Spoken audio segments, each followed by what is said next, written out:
ഞാൻ ചെറുതായിരുന്ന കാലത്ത് എൻ്റെ ഉപ്പ എപ്പോഴും പറയാറുണ്ട്, നീ വലുതായി ഒരു ഉപ്പ ആവുമ്പോൾ, നിനക്ക് മക്കളാവുമ്പോൾ മനസ്സിലാവും ഒരു ഉപ്പൻ്റെ വില, ഒരു ഉമ്മൻ്റെ വില എന്താണെന്ന്. ആ സമയത്താണ് എനിക്ക് മനസ്സിലാവുക എന്നുള്ളത് പലപ്പോഴും എൻ്റെ ഉപ്പ പറയാറുണ്ട്. ഇപ്പോൾ നമ്മുടെ ജീവിതം മുമ്പോട്ട് പോയിക്കൊണ്ടിരിക്കുമ്പോൾ, ഓരോ കാലഘട്ടങ്ങളും കഴിഞ്ഞു പോകുമ്പോൾ, വിവാഹം കഴിച്ച് മക്കളായി, മക്കളെ കല്യാണം കഴിഞ്ഞ് മക്കൾക്ക് മക്കളാവുമ്പോൾ നമ്മൾ ഓരോ കാലഘട്ടത്തിൽ നമ്മൾ മനസ്സിലാക്കുകയാണ് നമ്മുടെ ഉമ്മൻ്റെ ഉപ്പൻ്റെ വില. നമ്മളെ കുട്ടികൾ ഒരു അസുഖം വന്നാൽ, ഒരു പനി വന്നാൽ, ഒരു പല്ലുവേദന വന്നാൽ അവർ രാത്രി ഉറങ്ങാതിരിക്കുമ്പോൾ നമ്മൾ ഉറങ്ങാതെ അവരെ സമാധാനിപ്പിക്കാനോ അല്ലെങ്കിൽ അവരുടെ വിഷമങ്ങളിൽ നമ്മളും വിഷമം അനുഭവിക്കാൻ. അപ്പോൾ ആലോചിച്ച് പോവും, നമ്മളെ പോറ്റി വളർത്തിയ ഉമ്മി എത്ര സഹിച്ചിട്ടുണ്ടാവും, എത്ര കഷ്ടപ്പാട് സഹിച്ചിട്ടുണ്ടാവും.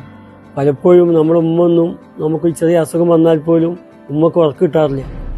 ഇതേപോലെ തന്നെയാണ് എല്ലാ ആളുകളുടെ ഉമ്മയും ഉപ്പിയും. 10 മക്കളുണ്ടെങ്കിൽ 10 മക്കളെ ഉമ്മയും ഉപ്പിയും കഷ്ടപ്പെട്ടിട്ട് എങ്ങനെയെങ്കിലും നോക്കി വളർത്തും. കയ്യോ വലുതാവുന്നത്, കാലോ വലുതാവുന്നത് നോക്കി വളർത്തും. എന്നാൽ നമുക്ക് നമ്മുടെ ഉമ്മയും ഉപ്പിയും നോക്കാൻ കഴിയുന്നില്ല. അങ്ങനത്തെ സാഹചര്യം വരുമ്പോൾ എനിക്ക് പ്രായമാകുമ്പോൾ അനിയനോട് പറയും നീ നോക്ക്, തങ്ങളോട് പറയും നീ നോക്ക്, എൻ്റെ വീട്ടിൽ സൗകര്യമില്ലാത്തതല്ലേ, മക്കളെല്ലാവരും ഉള്ളതല്ലേ, ഇവിടെ നിൽക്കാൻ സൗകര്യമില്ല എന്നൊക്കെ പറഞ്ഞ് നമ്മൾ പലപ്പോഴും ഓരോരുത്തർക്ക് വേണ്ടി നമ്മുടെ ഉമ്മനിപ്പനി വീതം വെക്കും. നമ്മൾ അവർ നോക്കിയ സാഹചര്യങ്ങളും അവരെ വളർത്തിയ സാഹചര്യങ്ങളും നമ്മൾ പലപ്പോഴും ഓർക്കാറില്ല. നമ്മൾ ചെയ്യേണ്ടത് നമ്മുടെ ഉമ്മനിപ്പനി, നമ്മളെ മാതാപിതാക്കളെ നമ്മൾ വളരെയധികം സ്നേഹത്തോടു കൂടി കെയർ ചെയ്യണം. അവരെ നമ്മൾ ശ്രദ്ധിക്കണം. നമ്മളവർ ശ്രദ്ധിച്ചിട്ടില്ലെങ്കിൽ നമ്മൾക്കും ഇതൊരു സാഹചര്യം വരുന്ന സമയത്ത് നമ്മളെ മക്കളും ഇതേപോലെ ആയിരിക്കും. നമ്മൾ ഉമ്മനും ഉപ്പനും നമ്മൾ പന്ത് തട്ടുന്ന പോലെ അങ്ങോട്ടും ഇങ്ങോട്ടും തട്ടിക്കളിക്കുന്നത് നമ്മളെ മക്കൾ കാണുകയാണ്.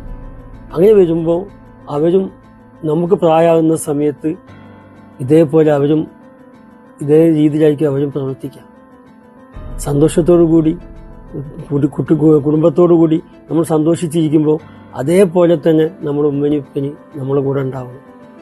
നമ്മളെ മക്കളെ നമ്മൾ സ്നേഹിക്കുന്നത് പോലെ, നമ്മുടെ ഭാര്യ നമ്മൾ സ്നേഹിക്കുന്നത് പോലെ നമ്മൾ ഉമ്മനും ഉപ്പനും സ്നേഹിച്ച് അവരുടെ പ്രശ്നങ്ങൾ ആലോചിച്ച് അവർക്ക് വേണ്ടി എന്താണോ ചെയ്യേണ്ടത്, അവരെങ്ങനെയാണോ നമ്മൾ കെയർ ചെയ്യേണ്ടതെന്നുള്ളത് ആലോചിച്ച് അവരുടെ കൂടെ നമ്മളുണ്ടാവും. നമ്മൾക്കൊന്നിനും സമയമില്ല. നമ്മൾ കുട്ടികളുടെ വിഷയം, പഠിത്തത്തിൻ്റെ വിഷയം, ഭാര്യൻ്റെ പ്രശ്നങ്ങൾ, ഇതൊന്നും കൂടാതെ പുറത്ത് പല കാര്യങ്ങളും നമ്മൾ അന്വേഷിക്കുന്നുണ്ട്. അടുത്ത വീട്ടിലെ വിഷയങ്ങൾ, അടുത്ത നാട്ടിലെ വിഷയങ്ങൾ, നമ്മൾ ജോലി സ്ഥലത്തുള്ള വിഷയങ്ങൾ, ഇതൊക്കെ നമ്മൾ കഴിവിൻ്റെ പരമാവധി എല്ലാ നിലക്കും നമ്മൾ ചെയ്യുന്നുണ്ട്. ഇതെല്ലാം ചെയ്യേണ്ടതുമാണ്.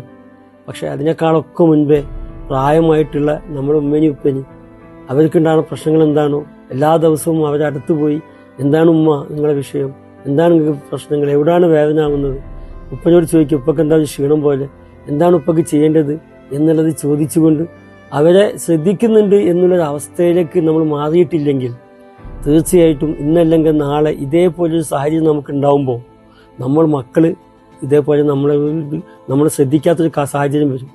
ഇതേപോലെ നമ്മളെ മക്കൾ നമ്മൾ ശ്രദ്ധിക്കാത്തൊരു സാഹചര്യം ഉണ്ടാവും. അതുണ്ടാവാതിരിക്കണമെങ്കിൽ നമ്മുടെ ഉമ്മനിപ്പനി വളരെയധികം ശ്രദ്ധയോടുകൂടി അവർക്ക് വേണ്ടി എല്ലാ കാര്യങ്ങളും ചെയ്തുകൊണ്ട് നമ്മൾ ഒന്നിച്ച് ജീവിച്ചാൽ തീർച്ചയായിട്ടും സന്തോഷവും സമാധാനവും നമ്മുടെ ജീവിതത്തിൽ ഉണ്ടാവും എന്നുള്ളത് ഉറപ്പാണ്.